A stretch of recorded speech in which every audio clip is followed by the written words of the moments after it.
नमस्कार बच्चों, हिंदी ऑनलाइन कक्षा में आपका एक बार फिर से स्वागत है।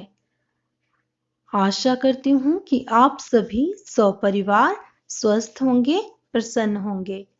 प्यारे बच्चों, जैसा कि आप जानते हैं कि कोरोना महामारी एक बार फिर से विकराल रूप में हमारे सामने आ खड़ी हुई है।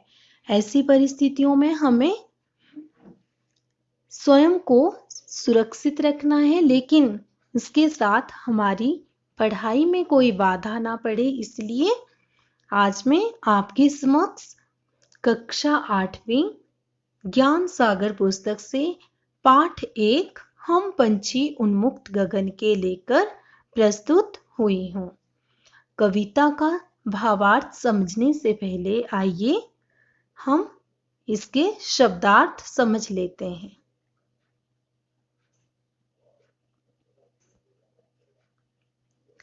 सबसे पहले उन्मुक्त। उन्मुक्त का अर्थ है आजाद, पिंजरबद्ध, पिंजरे में बंद। पुलकित, प्रेम, हर्ष आदि से गदगद, रोमांचित। कटुक, कड़वा या कटु।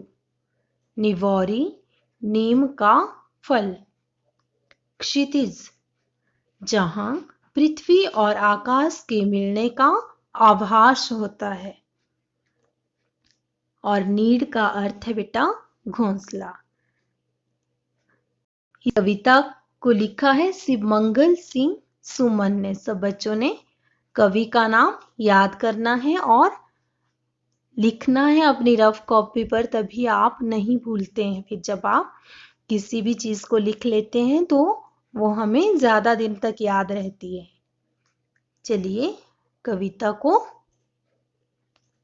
समझते हैं।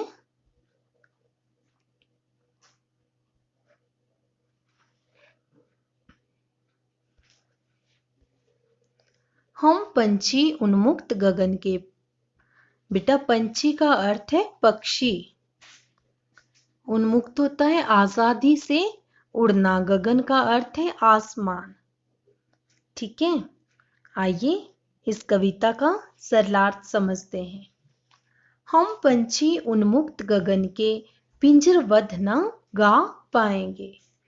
इन पंक्तियों में कवि शिवमंगल सिंह सुमन जी कह रहे हैं कि पक्षी जो हैं खुले आकाश में स्वच्छंद होकर उड़ना चाहते हैं। बिल्कुल आजादी से वो उड़ना चाहते हैं और वो खुले आकाश में उड़ने के लिए बने हैं। पिंजरबद्ध न गा पाएंगे। अगर हम उन्हें पिंजरे में बंद करके रखेंगे तो वो स्वतंत्रता के गीत नहीं गा पाएंगे। कनक तिलियों से टकराकर पुलकित पंख टूट जाएंगे।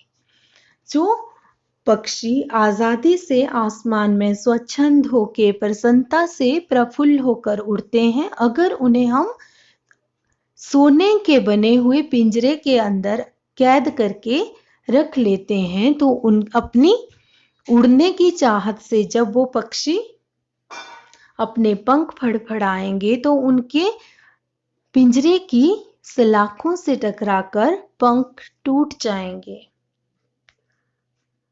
हम बहता जल पीने वाले मर जाएंगे भूखे प्यासे। कहीं भली है कटुक निवौरी कनक कटोरी की मैदा से।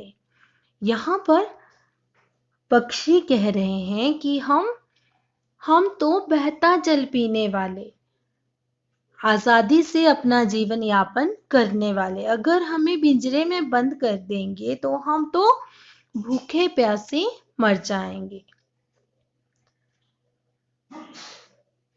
पक्षी कहते हैं कि सोने की कटोरी में दिए हुए मैदा आदि पदार्थों से नीम के कड़वे फल खाना हमें ज्यादा पसंद है। प्यारे बच्चों, सभी को अपनी आजादी प्रिय होती है। आपको पता होगा हमारे देश को आजाद कराने के लिए कितने वीरों ने अपने जीवन का बलिदान किया। क्योंकि गुलामी में, अंग्रेजों की गुलामी में उनका भी दम घुटता था।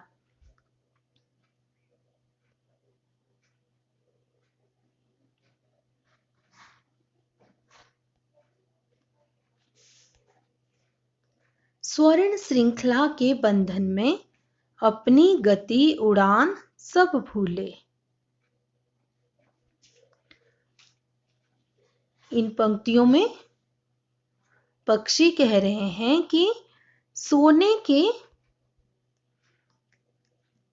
पिंजरे में बंद होने के कारण या इन पिंजरों में बंद रखे जाने के कारण हम अपनी गति होती है चाल और उड़ना भी भूल चुके हैं। बस सपनों में देख रहे तरु की फुनगी पर के झूले। तरु का अर्थ होता है बेटा पेड़।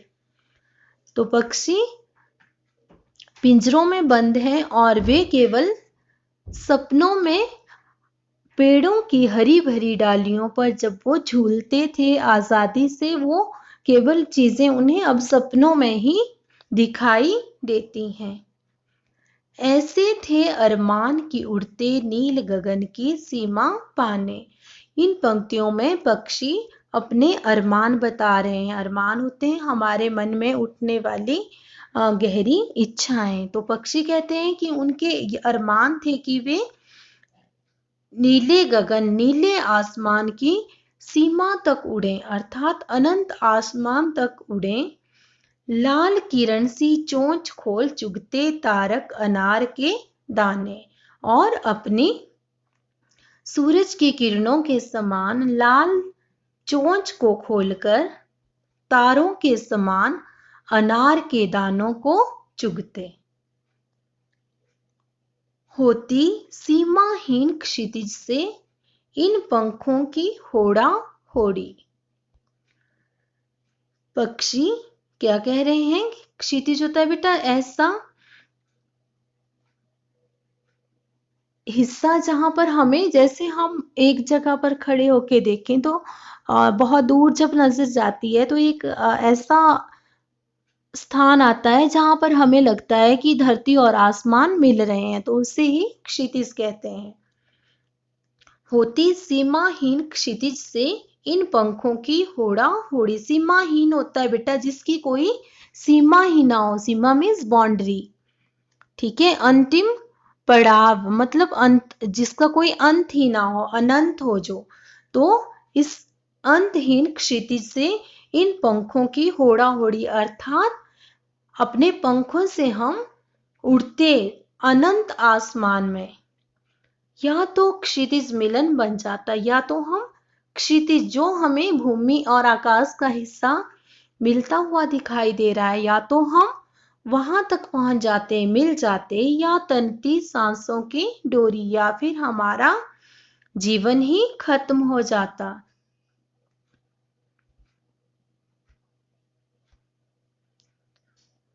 नीड ना दो चाहे टहनी का, आश्रय छिन्न भिन्न कर डालो। लेकिन पंख दिए हैं तो आकुल उड़ान में विघ्न ना डालो। विघ्न होता है बेटा रुकावट, और नीड का अर्थ होता है घोंसला, ठीक है। यहां भी दिया हुआ है अर्थ। नीड ना दो चाहे टहनी का। पक्षी मनुष्य से यहाँ पर प्रार्थना करते हुए कह रहे हैं कि चाहे तुम हमें टहनी के ऊपर भी अपना घोंसला ना बनाने दो, आश्रय छिन्न भिन्न कर डालो। जो हमारे रहने का स्थान है, जो हमारा आसरा है, उसे भी तुम नष्ट कर दो। छिन्न भिन्न अर्थात उसको भी तोड़ दो। लेकिन पंख दिए हैं, लेकिन ईश्वर ने जब हमें पंख दिए हैं तो फिर हमारी उड़ान में, इन पंखों से हम अनंत आसमान में आजादी से उड़ना चाहते हैं। लेकिन आप हमें पिंजरे में बंद करके हमारी आजादी मत छीनो। इस कविता में बच्चों हमने जाना कि किस तरह से पक्षियों के अरमान है, वो भी आजाद रहना चाहते हैं, ठीक है। तो आपने भी देखना है कि कहीं किसी ने अपने घर में पिंजरे में बंद करके कोई पक्षी पाल तो नहीं रखा है। हम तो उनको पालतू बनाते हैं, लेकिन एक तरह से उनकी आजादी छीनते हैं। तो हमें पक्षियों से अगर प्रेम है, अगर हम वास्तव में प्रेम करते हैं, तो हमें उन्हें बंधन में नहीं डालना चाहिए। हमें प्रकृति से प्रेम होना चाहिए, पशु पक्षियों से प्रेम होना चाहिए, ठीक है। उनका संरक्षण करने का हमें प्रयास करना चाहिए। हाँ, अगर कुछ चिड़ियाँ आपके आंगन में आती हैं तो आप उन्हें अनाज के दाने दे सकते हो। आप गर्मियों में कटोरी के अंदर किसी पेड़ की शाखा या फिर अपने घर के सामने कहीं भी पानी रख सकते हो पक्षियों के लिए, अगर आप चाहते हो उनकी सहायता करना। लेकिन हमें कभी भी पक्षियों को बंधन में नहीं रखना चाहिए, क्योंकि सभी को अपनी आज़ादी प्यारी होती है। आशा करती हूँ बच्चों कि आपको कविता का भावार्थ समझ आ गया होगा। सभी बच्चे